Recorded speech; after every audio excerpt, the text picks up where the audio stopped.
maqaadhaaf amanamaa taatee teessoo ulfinaa keerra kan jirtu yaa Waaqayyo Abbaa guddaa goonee si galateeffanna Gooftaa situ nu gargaaree situ nama har'aa nu godhee situ bu'aa bayii baay'ee keessa nu dabarsee yaa Waaqayyo gargaaraa keenya maqaan kee bara baraan kan ulfaateef kan galateeffame haa ta'u.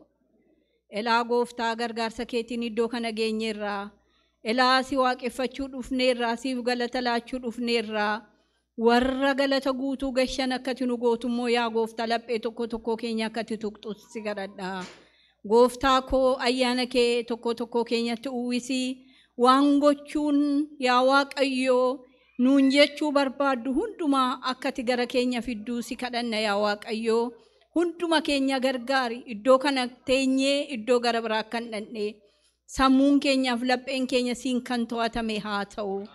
Nutti dubbadhu Gooftaa koo ati yaa Gooftaa sagalee kee fidi yaa Waaqayyo nuyi homaayyuu hin qabnu duwwaa dhaabbanneerra yaa Waaqayyo iddoo kana teenyeerra kan waa qabu dubbii gaariin kan si bira jiru siidha yaa Waaqayyo. Kanaaf tokko tokko keenya gargaarii yaa Gooftaa isa kanaan kan mormu moodiinni keenya naannoo kana dhaabbatee yoo jiraate yaa Waaqayyo foon namaa iddoo kana kaa'ee hafuura namaa kan joorsu yoo jiraate humna du'aa ka'uu keetiin maqaa Yesuusiin kan rukutame haa ta'u.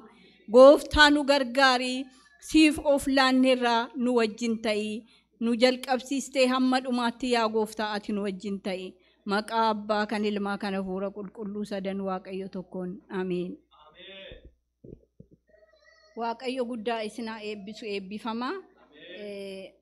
Waaqayyo amma nu gargaaretti sagalee Waaqayyo keessaa walii wajjiniin hirmaanne amma Waaqayyo nu gargaaree sagalee Waaqayyo keessaa hirmaanna. Waaqayyo isinaa eebbisu. Gooftaatti kan jaallatamtan obbolootota akka umurii keenyaatti Waaqayyo nu gargaaree bu'aa bayii baay'ee keessa nu dabarsee oolmaa Waaqayyo oolmaa guddaa nu oolerraan kan ka'e aniif isin akka kanatti dhufnee fuula Waaqayyo dura teenyeerraa Waaqayyo haa ulfaatu. Baga guyyicha jaallatamaa kanaan Gooftaan nu ga'e. Eenyullee humna isaatiin iddoo kana ga'uu hin dandeenye. Waaqayyo umurii nuuf kenne, Waaqayyotu nu jajjabeesse, Waaqayyotu harka nu qabe, Waaqayyotu mana keenya eege, Waaqayyotu bultoo keenya eege. Waaqayyotu nu eebbise, eebba bara baraatiin nu eebbise. Waaqayyo maqaan isaa haa eebbifamu. Kanaafi unuufi aboon nuuf kennameera. Waaqayyo biraa aboon tokko tokko keenyaaf kennameera. Waaqayyo iddootti nama wal caashise tokkoyyuu hin jiru. Lubbuu isaa Kiristoos Iyesuus kan inni laate nama hundumaatiif. Maqaan Waaqayyo haa eebbifamu. Kanaafiyyuu boqochuun nuuf haa ta'u. Boqochuu Waaqayyo irratti boqochuu. Waaqayyo irratti kan boqote waan baay'ee argata. Hin boqota bara jireenya isaa hundumaa. Waaqayyo irratti boqochuun hin jiru yoo ta'e gatii hin qabu jechuudha. Kanaafi guyyicha kanammoo kan Waaqayyotu nuu kenne. Haadholii jechuun nama waa of jalaa qabu jechuudha. Haadha. Haati immoo deessee bichaa duwwaa lafa keessatti miti kan isheen haadha taatu. Gatii guddaa duukaa gatii baastuu fi haadha jedhamte. Wanta nama gara biraatiif hin danda'amne dandeesse. Dhala ishee duukaa gatii baaste, kuftee kaatee, xurii irraa eegdee, beela ishee eegdee, dheebuu ishee eegdee, waan hundumaatiin yoo isheen dhukkubsattu duukaa dhukkubsatte duukaa aaddee iddoo kanaan. Nugaan nuunis haadholiin keenya isinis immoo ijoolleen keenya ijoollee keenya guddisaa warri jirtan hundumtuu gatii duukaa baastanii guddisaatti jirtu. Waaqayyo isinaa eebbisu. Kanaaf dhala Waaqayyotu namaaf kenna. Waaqayyo immoo adaraa namatti kenna. Akka barbaadan akka isaan ta'aniif miti. Akka isaan kufanii akka isaan cabaniif miti. Akka isaan beela'an akka isaan dheebotaniif miti. Waaqayyo adaraa nutti kenne hamma guyyaa tokkotti. Hamma guyyaa tokkotti adaraa nutti kenne Waaqayyotu. Jiraannee hamma dabarrutti, hamma halaafinnatiin nurra jirutti Waaqayyo harka keenya irratti adaraa kenneera. Maqaan Waaqayyo haa eebbifamu.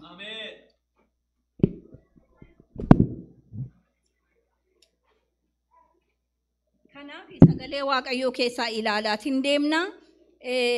uumama tokko hamma sadiitti waa'ee waaqayyo akkaataa inni itti nama uumee biyya lafaa keessa nama kaa'ee toora tooraan immoo akka uumama uumuun irra jirutti ilmaan namootaatiif waan barbaachisu. Wanti barbaachisu otuu hin jiraanne haati ilmoo ishee gargaaruu hin dandeessu.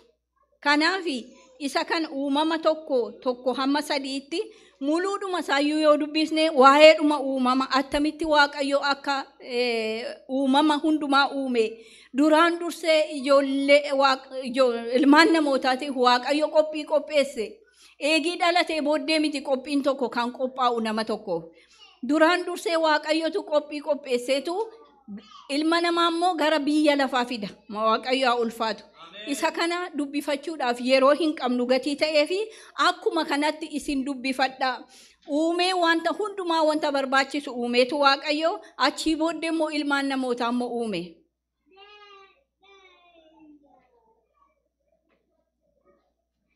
Inni kun haaraa miti sagalee waaqayyo eeguma gara mana waaqayyo dhufne yeroo hundumaa hin dhaggeeffanna. Waaqayyo waan hundumaa uume ilmaan namootaa kottaa nama hin uumna eegii jedhee booddee immoo abbaa ilma hafuura qulqulluun walii galanii nama Addaamiin uuman. Addaamiin achii booddee waaqayyo ilaale waan hundumaayyuu uumama hundumaa eegii uume booddee maal jedhee gaariidha jedhe galagalee ilaale. Wanta keessaa mudaa qabu tokkollee hin argine waaqayyo. Yookiis immoo irra deebi'een tottocha isa kana sirrii miti hin jenne waaqayyo. Galagalee uumaa isa hojjete sana ilaaleetu gaariidha jedhe. Garuu deeme waan barbaachisu sana hundumaa eegii uume ilmaan namootaatiif lafa kaa'e booddee immoo yeroo dhala namaa uumu immoo yeroo qopheessu immoo akka kanatti baay'ee gaarii jedheetu fudhate. Baay'ee gaarii. Inni kaan gaariidha. Ilmaan namootaa uumee akka kanatti qopheessee lafa kaa'uunsaa immoo ittiin ulfina argachuuf gatii ta'ee fi baay'ee gaarii jedhe. Maqaan isaa ulfaatu. Aniif isin gara biyya lafaa dhufuun keenya uumamuun keenya baay'ee gaarii. Nuyis immoo gaarii akka taanu immoo waaqayyotu isa kana baay'ee gaarii jedhe nu jaje. Maqaan isaa ulfaatu. Nuyi baay'ee gaariidha miti. Maqaan waaqayyo haa eebbifamu. Kanaaf hojjetee immoo guyyaa torbaffaa immoo hin boqote jedha sagaleen waaqayyo. Hojjetee guyyaa tokko immoo guyyaadhuma isaarra immoo hin boqote aara galfate. Achii booddee immoo boqonnaa lammaffaa irratti dhufee immoo wanta mijeessuun irra jiraatu, wanta qopheessuun irra jiraatu hundumaa qopheesse dubbifachuu dandeessu. Waaqayyo sinaa eebbisu. Aboonuu kenne egaa aboo kenne ilmaan namootaatiif. Isa uume sana hundumaa irratti aboo kenneef. Aboon nuuf kennameera. Nuyi warra gajjallaa miti. Waaqayyotu aboonuuf kenne wanta uumama biyya lafaarra jiru kana hundumaatti. Seeraan akkatti tajaajilamnuuf waaqayyotu aboonuu kenne. Maqaan isaa haa eebbifamu. Addaam qobaasaa ture jedha sagaleen waaqayyo. Addaam qobaa akka hin taaneef immoo waaqayyo waan gara biraa ganaa dhoqqee hojjeteetu nama fida miti. Gargaartuu fidaaf miti.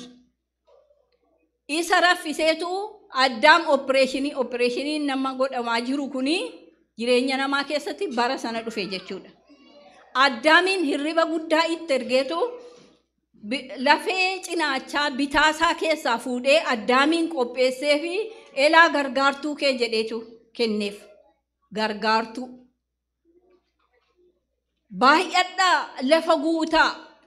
lafa guutaa. Isas immoo bitaa jedhee waaqayyo eebbise. Addaam qobaasaa lafa guutuu hin danda'u. Maqaan waaqayyo haa eebbifamu. Addaam qobaasaa lafa guutuu hin danda'u. Heewaaniin kenneef. Maqaan waaqayyo haa eebbifamu. Kanaaf har'a waaqayyo kan inni ilmaan namootaa eebbisee dhiiraaf dubartii wal duukaa biyyi lafaa guutee eebbifame. Maqaan waaqayyo haa ulfaatu. Kanaaf gargaartuu wal gargaaranii akka jiraataniif waaqayyo isa kana godhe. maqaa waaqayyoo haa eebbifamu. Kanaaf hewaan haadha hundumaa jedhamte. Haadha hundumaa. Haadha mucaa keenya itti waamamu duwwaa miti ga'a. Hewaani haadha hundumaati. Maqaa waaqayyoo haa eebbifamu. Kanaaf haadholiin gammada. Haadha warri taatan gammada. Ganaa haadha ta'uuf warri jirtanis gammada. Waaqayyoo safaree homaayyuu namaaf hin kennu. Hafuura isaayyuu safaree hin kennu sagaleen waaqayyoo. Nu eebbisa waaqayyo. Hir'uu keenya guuta waaqayyo. Jireenya nu jiraachuun nurra jiru nu jiraachisa waaqayyo. Waaqayyo ala wanti tokkoyyuu hin jiru. Kanaaf waa'ee haadholii miintoonis baay'ee haasofteetti gatii ta'ee paasteriinis irra deddeebi'ee haasa'eera dubbateera. Kanaaf maqaan waaqayyoo haa eebbifamu. Ani immoo sagalee waaqayyoo keessa itti daballee haadha ta'uu keenya guyyaa har'a ammoo guyyicha kana akka kabajannu isa nu gargaare waaqayyo. Jireenya keenyaaf maaltu barbaachisa? Sagalee waaqayyoo keessatti immoo attamitti deddeebi'uun nurra jira kan jedhuni sagalee waaqayyoo keessaa iddoo tokko nan dubbisa. Innis immoo macaafa lallabaa boqonnaa 5 lakkoofsa 1 hamma 2tti kan jiru baafadha. Macaafa lallabaa boqonnaa 5 lakkoofsa 1 fi 2. Isa kana ogeessa isa ta'e Salamoontu barreesse. Ogeessa isa ta'e Salamoontu barreesse. Kanaaf akkas jedha nan dubbisa. Amaariffa isaan dubbisa. Namni Oromiffa duwwaa hin dhageenye Oromiffa dhageenyes gatii jiruu fi Amaariffa isaarraan dura dubbisa. Akkas jedha maqaa waaqayyootiin. ወደ እግዚአብሔር ቤት በገባህ ጊዜ መጽሐፈ መክብብ ምዕራፍ 5 ቁጥር 1 እና 2 ወደ እግዚአብሔር ቤት በገባህ ጊዜ እግርህን ጠብቅ። ለመስማት መቅረብ ከሰነፎች መስዋዕት ይበልጣልና እነርሱ ክፉ እንዲያደርጉ አያውቁምና እግዚአብሔር በሰማይ አንተም በምድር ነህና በአፊ አትፍጠን። በእግዚአብሔር ፊት ቃልን ይናገር ዘንድ ልብህ አይቸኩል። waaqayyoon nu gargaaru irra deebi'a. ወደ እግዚአብሔር ቤት በገባህ ጊዜ እግርህን ጠብቅ። ለመስማት መቅረብ ከሰነፎች መስዋዕት ይበልጣልና እነርሱ ክፉ እንዲያደርጉ አያውቁምና እግዚአብሔር በሰማይ አንተም በምድር ነህና በአፊ አትፍጠን። በእግዚአብሔር ፊት ቃልን ይናገር ዘንድ ልብህ አይቸኩል። ስለዚህ ቃሌ ጥቂት ይሁን። waaqayyoon nu gargaaru ኦሮሚፋሳስ ነን ዱብሳ macaafa lallabaa boqonnaa 5 lakkoofsa 1 fi 2 mana waaqayyootti yommuu ollixu miila kee eeggadhu. Dhaga'uudhaaf ollixi. Dhaga'uun aarsaa warra gowwootinni dhiyeessan irraa hin caala. Isaan waan hamaa akka hojjetan iyyuu hin beekani. Afaan keetiin hin ariifatiin. Waaqayyo duratti waan dubbachuudhaafis yaadaan hin jarjariin. waaqayyo waaqarra jira ati garuu lafarra jirta. Kanaafis dubbiin kee muraasa haa ta'u. Mana waaqayyootti yommuu ollixu miila kee eeggadhu. Dhaga'uudhaaf ollixi. Dhaga'uun aarsaa warra gowwootni dhiyeessan irra hin caala. Isaan waan hamaa akka hojjetan iyyuu hin beekan. Afaan keetiin hin ariifatiin. Waaqayyo duratti waa dubbachuudhaafis yaadaan hin jarjariin. Waaqayyo waaqarra jira ati garuu lafarra jirta. Kanaafis dubbiin kee muraasa haa ta'u jedha sagaleen waaqayyo. Mana waaqayyootti yeroo ol galtu miila kee eeggadhu. Maal jechuudha laata? Manni waaqayyoo eessadha? Waldaa isa ijaaramee jiru kanaa yoomiyyuu taanaanii fuula waaqayyoo duratti dhiyaachuun salphaa miti. Waaqayyo guddaadha. Waaqayyo waaqa abiddaati. Waaqayyo balleessuu danda'a. Waaqayyo jiraachisuu danda'a. Waaqayyo kadhannaa namaa ariifatee deebisuu danda'a. Suuta deebisuu danda'a. Waaqayyo akka fedha isaati. Maqaan waaqayyo haa eebbifamu. Kanaaf yeroo fuula waaqayyo duratti yookiis immoo kadhannaadhaaf yookiis immoo sagalee waaqayyo dhaggeeffachuudhaaf yeroo dhiyaattu miila kee eeggadhu. Dubbii kee eeggadhu. Hin jarjarin, hin ariifatin jedha sagaleen Waaqayyoo. Hiika isinii kennuu danda'a keessa keessanitti. Isan dubbadhuun ala isinitti dubbachuu danda'a Hafuurri Qulqulluun. Kanaaf akkamitti mana Waaqayyootti yeroo ollinu miila keenya eegganna. Asumayyuu gabaabaadhumatti iyyuu paasteriin yeroo baay'ee yeroo ijoolleen fiiganii asirra dhufanii hin fiigin kun iddootti fiigamini mana Waaqayyooti. Fiigichi miila duwwaadhaan miti. Yookiis immoo miila ofii eeggachuun isuma miila amma uumamaan miti. Isaanis immoo hin barbaachisa. Yeroo baay'ee nan dubbadha. Indaanqoon yeroo manatti ollixxu baadiyyaatti biyyatti nan ilaala. Mataa ishee gadi qabattee lixxi. Mee indaanqoon ammam geessi mee ilaalame. Isheen lafa jirti. Mataa isheerra kan jiru intiniiti balbala gararraasaati. Maaliif gadi jetti laata? Hin beeknu. Waaqayyo uumama keessatti waan baay'ee hojjechuu danda'a. Sagaleen Waaqayyoo sagalee ulfaataadha. Sagaleen Waaqayyoo gatii guddaan itti ba'ee iddoo kana kan ga'edha. Aniif isin garuu natsaaluma teenyee dhaggeeffanna har'a. Bara keenya keessa baay'ee gatii baasuun hin jiru. Bara dargii keessa hidhamuun, garafamuun waan baay'eetu jira. Waan baay'eetu jira jireenya namaarra kan ga'u waa'ee wangeelaatiif. Bara keenya keessa garuu xoorinnatiin keessuma namaati malee bakkeetti kan jiru kan bakkeedhaan ari'ataa jiru hin jiru. Kanaaf sagalee Waaqayyoo dhaga'uudhaaf miila ofii eeggachuun dhaga'uudhaaf olli xiyeedha. Namni yeroo gara mana Waaqayyoo yookiis immoo gara iddoo itti waaqeffannaa dhuunuuf qophaa'etti yeroo ollinnu akkamittiin ollinna laata?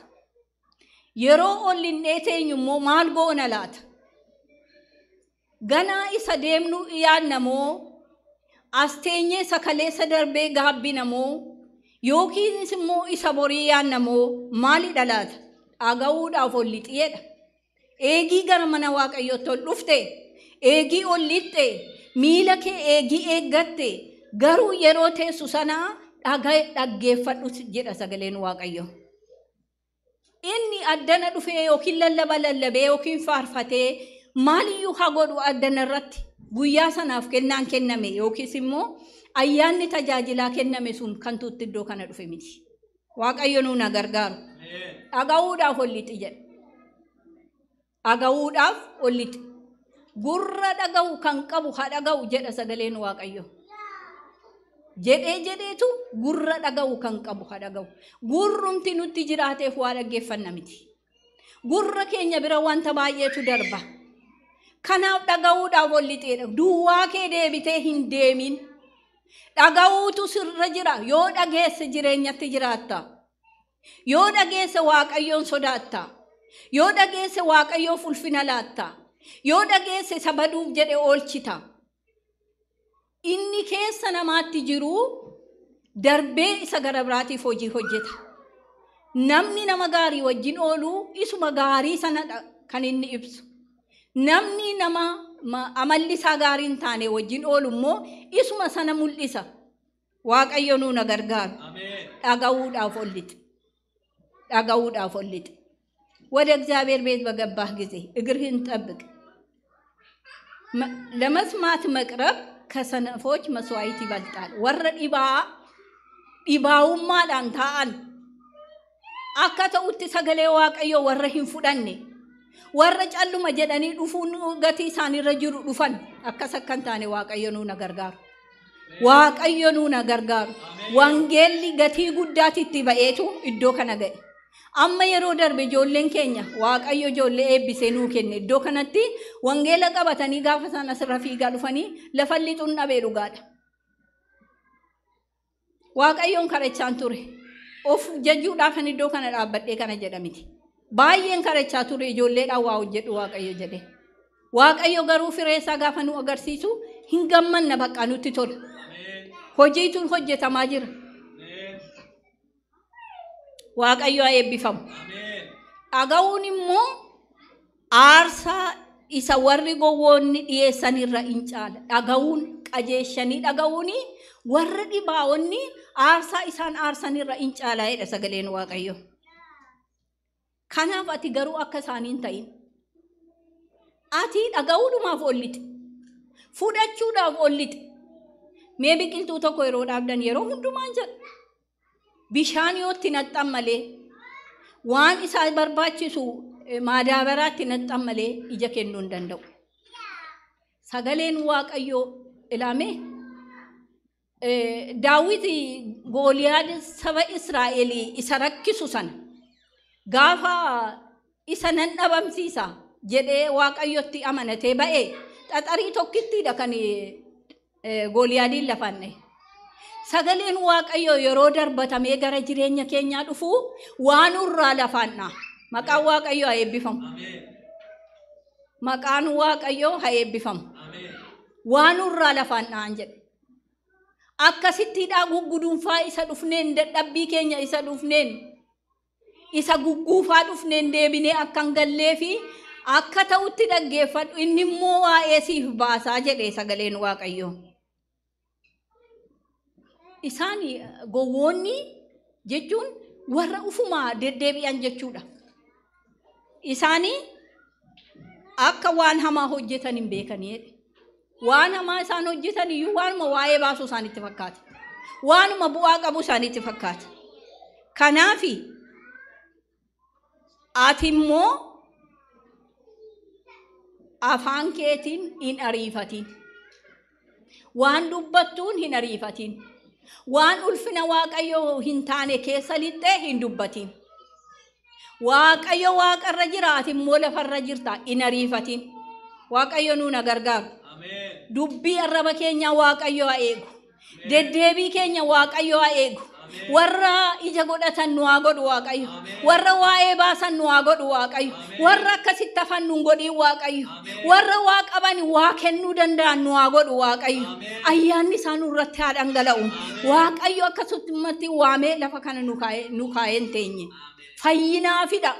Addana teenye isa mootummaa waaqayyootti gallu hojjetachaa jirra.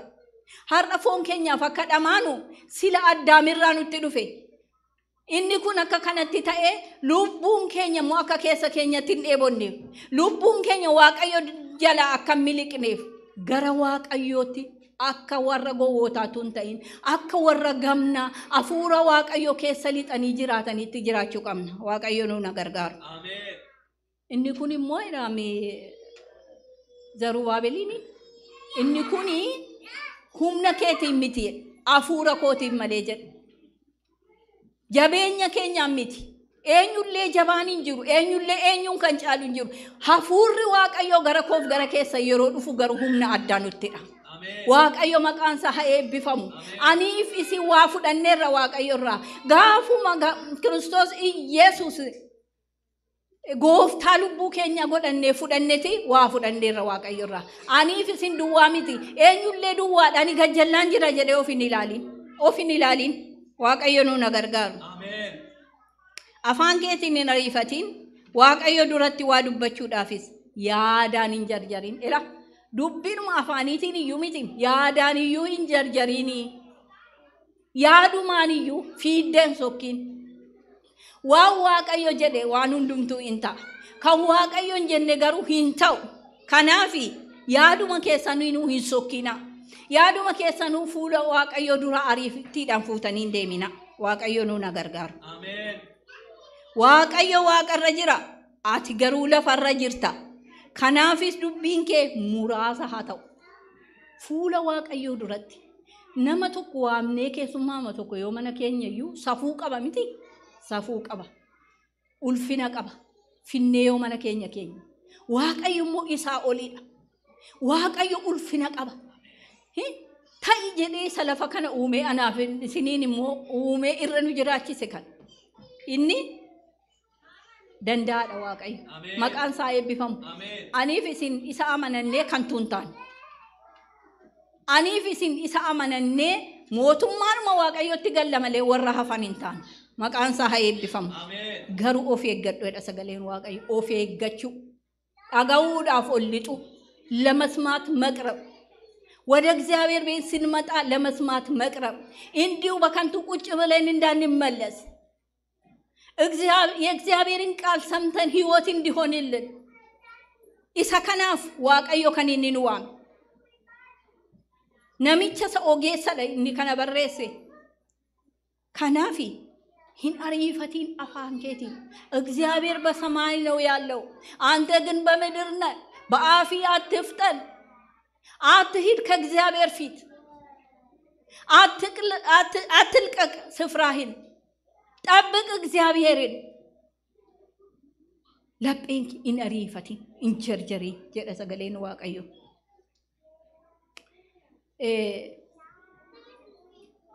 namni hundumtuu dhaga'uudhaaf kan ariifatee dubbachuuf immoo suuta kan jedhe haa ta'u jedha. Yaaqoob 1:9 irratti.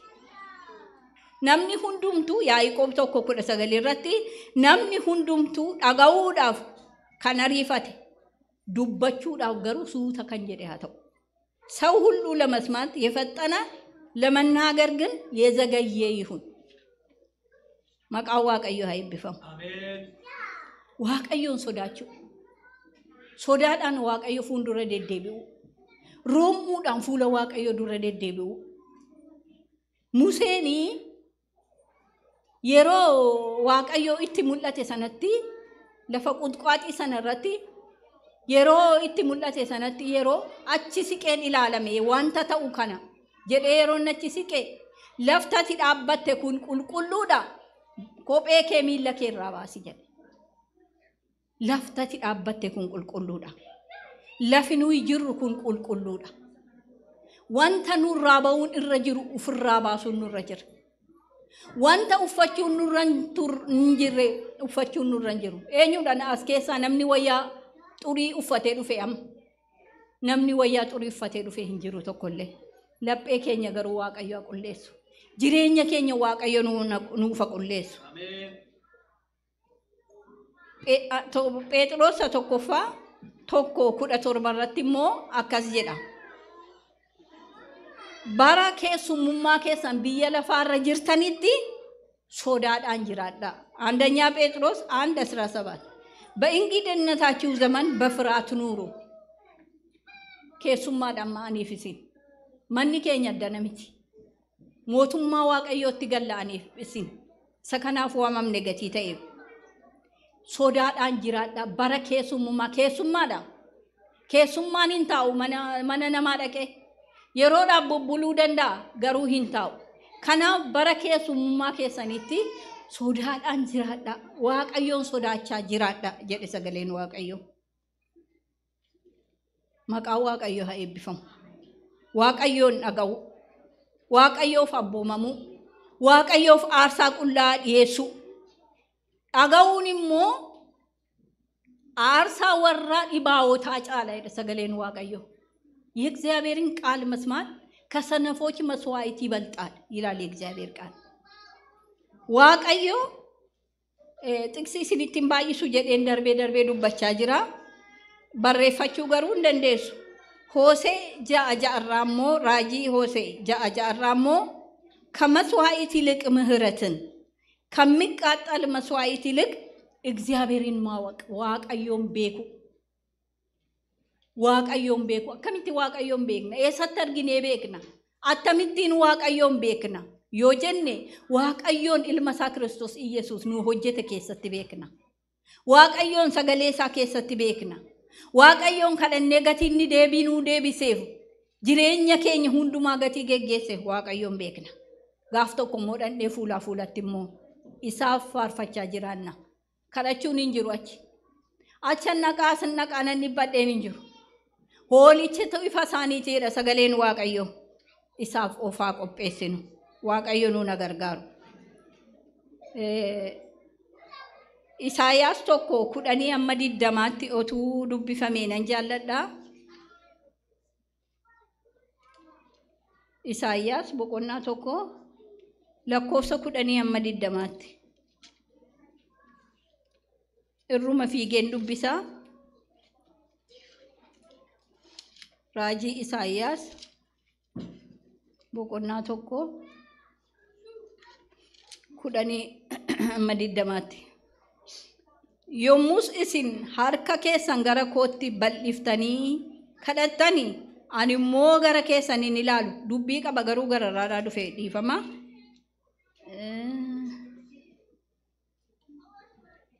Kudhanirra isin warri akka bulchitoota Sodoom dubbii Waaqayyoo dhagaa. Isin warri akka saba Gomoraa gorsa Waaqayyoo dhaggeeffadhaa. Waaqayyoo baay'ina qalmaa aarsaa keessan isa gubamuu maal anaaf godhaa? Waaqayyootu dubbata. Baay'inni qalmaa aarsaa keessan isa gubamuu maal anaaf godhaa? Ani aarsaa korbeessa hoolaaf moora horii coccoomaa quufeera. Akkasumas immoo dhiiga tuntunoo, dhiiga ilma hoolaaf, dhiiga ilma reettii ani itti hin gammadu. Isin ana duratti yommuu dhiyaattanii abdii koo isa dhidhiittan. Isin ana duratti yommuu dhiyaattan oobdii koo akka dhidhiittan dhiifama. Oobdii koo akka dhidhiittan. Eenyutu isinirraa fedhaa? Of dhiyeessuudha jechuudha inni kunis. Of dhiyeessuu, sodaadhaan of dhiyeessuu. Isin ana duratti yommuu dhiyaattan eenyu duratti? Waaqayyo duratti. Mana keessanitti dhiyaadhaa Waaqayyoon kadhachuudhaaf eessatti iyyuu dhiyaadhaa Waaqayyotu akkas jedha. Isin ana duratti yommuu dhiyaattan oobdii koo akka dhidhiittan eenyutu isinirraa fedhaa? Of eeggadhaa jechuudha. Sagaleen Waaqayyo of eeggannoo nuuf kenne jechuudha. Kennaa waa'ee hin baafne deebitanii hin fidina. Ani aarsaa ixaana keessanii ciga'eera. Baatii haaraa sanbataaf walga'ii keessan jal'inaaf walitti qabamuu keessanis ani obsuu hin danda'u. Ayyaanan baatii haaraa keessaniif ayyaana keessan warra beekamaa ani nan jibbe. Waaqayyoof wanta ulfina hin laanne jechuudha. Isaan ba'aa anatti ta'aniiru. Ani isaan baachuu dadhabeera. Yommuu isin harka keessan gara kootti bal'iftanii kadhattanii ani immoo gara keessan hin ilaalu. Harka keessan keessa dhiigni waan guuteef kadhata yoo baay'iftaniyyuu ani isiniif hin dhaga'u. Dhiqadhaa of qulleessaa, hojii keessan isa hamaas ija koo duraa balleessaa. Hamaa gochuu dhiisaa, gaarii gochuu baraa. Firdii qajeelaa duukaa bu'aa, warra nama miidhan ifadhaatii qajeelcha. Warra nama miidhan gaarii gochuu baraa, firdii qajeelaa duukaa bu'aa, warra nama miidhan ifadhaatii qajeelcha. Ijoollee abbaan irra hin jirreef farada. Haadha hiyyeessaaf falmaa. Kottaa mee walii wajjin dhugaa hin baafna. Cubbuun keessan akka dhiigaa yoo isin diimesseyyuu akka cabbii hin addaattu. Diimaa biluus yoo isin godheyyuu akka jirbii iddamaa adii hin taatu. Tolee jettanii yoo abboomamtan wanta gaarii lafti baasu nyaattu. Diddanii yoo anarratti kaatan garuu billaan isin hin nyaata jedhee ani Waaqayyoo dubbadheera jedhe. Warra hamaa godhan yoo argitan calluman jedhiina isaanitti itti dubbadhaate qajeelchaadha sagaleen Waaqayyoo. Maqaan Waaqayyoo eebbifamu.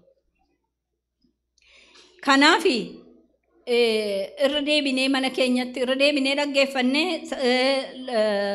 sagalee Waaqayyoo xiqsiisaas dubbifachuu dandeenya. Maatewos 6:7 immoo yeroo hundumaa yeroo kadhattan keessa deddeebitanii isuma sana hin kadhatinaa jedhe. Hafuuraan kadhachuu fi cal jedhaniidhuma akka warra Fariisotaa kadhachuun tokko miti. Kanaaf gara dhumaatti yeroo fidu Waaqaaf lafa isa uume Waaqayyo waan hundumtuu harka isaarra jiru kana. Nunis immoo fuula isaa duratti yeroo dhiyaannu akkam goonee ofii keenya of qopheessinee fuula Waaqayyootti akka dhiyaannu sagalee Waaqayyoo irraa dhageenyeerra of qopheessuun baay'ee barbaachisaadha. Ani amman jira takka turee jiraachuu koon beeku. Yeroo itti biyya lafaarraa waamamu waamichi nu ga'u yoom akka ta'e hin beeknu. Kanaaf of qopheessaadha sagaleen Waaqayyoo. Jireenya bara baraa hirmaattuu ta'uudhaa fi asii ufumaa yeroo keenya iddoo kanatti finnee akka hin dhabamne Waaqayyo nu haa gargaaru. Dubbii isaa dhaga'uuf isatti jiraachuu qaaluun lamasmaatinna bassuu lama noor. Gara mana Waaqayyootti yeroo waaqeffannaadhaaf ol linnu attamitti akka of qopheessinu yaaduutu nurra jira. Sagalee dhaggeeffachuu, sagalee Waaqayyoo dhaggeeffachuu waan hundumaarra ol jedhee akka jiru. Isaaf jiraachuun akka ta'utti itti jiraachuu, Waaqayyoof jiraachuun attamitti. Isa kana hubannee Waaqayyoof jiraachuu akka dandeenyu. Keessa keenya kan nu ceephaa'u yoo jiraate Waaqayyoo fuulduratti Waaqayyoon kadhannee warra qajeelota ta'u. Waaqayyo nu na gargaaru. Yeroo aarsaa dhiyeessinu, galata dhiyeessinu immoo galata isa qulqulluu ta'e, isa Waaqayyo simatu, isa akka goonu Waaqayyo nu na gargaaru. Iddoon waaqeffannaa iddoo ulfaataadha. Mana keenyatti isa ta'u, addanatti isa ta'u ulfaataadha. Iddoon itti Waaqayyo waaqeffamu. Kanaaf waan Waaqayyo hin barbaanne dhiisu, hambisu Waaqayyo immoo nama gargaara. Guyyaa Waaqayyo, sa'atii Waaqayyo yeroo kam akka ta'e isa kana hundumaa qabannee fuula Waaqayyoo duratti dhiyaachuun barbaachisaadha. Yeroo hatuun gaarii miti jedha sagaleen Waaqayyoo. Maaliif akka uumamne, akka hin irraanfanne, akka hin daganne ofii haa eeggannu Waaqayyo nu na gargaaru. Sagalee isaa dhaggeeffachuu, akka ta'utti jiraachuu. Sagalee Waaqayyoo dhaggeeffachuun namni lama kan walii wajjin haasa'u, amma namni gara biraan gidduu xaalqaa yeroo dhufu namatti hin tolu. Inni kun immoo inni isa namniif namni haasa'u miti. Isa Waaqayyoo fi abbaan dhimmaa sun walii wajjin haasa'uudha. Kanaaf akka ta'utti Waaqayyo wajjin haasofnu Waaqayyo immoo deebinuuf qaba. Ofuma keenya ariifannee waa jennee bira deemuun nurra hin jiru. Ijoollee ergaa yoo ergitanii qodaa tokko fiddee dhufuu qabdi iddoo itti ergamte. Waaqayyo wajjin yeroo haasofnu garuu suuta jennee immoo Waaqayyo immoo maal naan jedha jennee Waaqayyoon dhaggeeffachuun gaariidha. Kanaaf akka warra dhibaan ta'inaa jedha. Yeroo hundumaa Waaqayyo sagalee isaatiin nutti dubbata. Phexros isa duraa boqonnaa 1 lakkoofsa 17 itti dubbifadhaa. Isa sodaachuu Gooftaan balbalarra jira. Namni balbala kana ga'ee dhaabatu hin jiru. Oolmaliin yoo dhufne malee yookiin nu fuuluma isaatti dhiifne malee. Kanaaf Gooftaan balbalarra jira. Gooftaan dhufuudhaaf dhiyaateera. Aniif isin immoo akka warra 5 sanaa zayitii keenya guuttannee haa eeggannu Waaqayyoon. Achitti faarsaa duwwaa malee kadhannaan hin jiru. Hoolichatu ifa isaaniiti jedha sagaleen Waaqayyoo. Akkas jedha intinii tokkotu giximii tokkotu barabaraan akka jiraattutti hojjedhu. Barabaraan akka jiraattutti hojjedhu. Har'a akka duututti immoo jiraadhu. Barabaraan akka jiraattutti hojjedhu. Har'a akka duututti immoo jiraadhu. maa jechuudha? ለዘላለም እንድትኖር ስራ ዛሬ እንደምትሞት ኑር። ቆጳአ ተኢ jechuudha. Qophaa'aa ta'i. Waaqayyoon waaqa keenya guddaa galateeffannaa inni boqonnaa bara baraatiin nu haa ga'u. Warra sagalee isaa dhaggeeffatanii itti jiraatan nu haa godhu. Waaqayyo gooftaan isin haa eebbisu, eebbifamaa. Paasteeriittan dabarsa.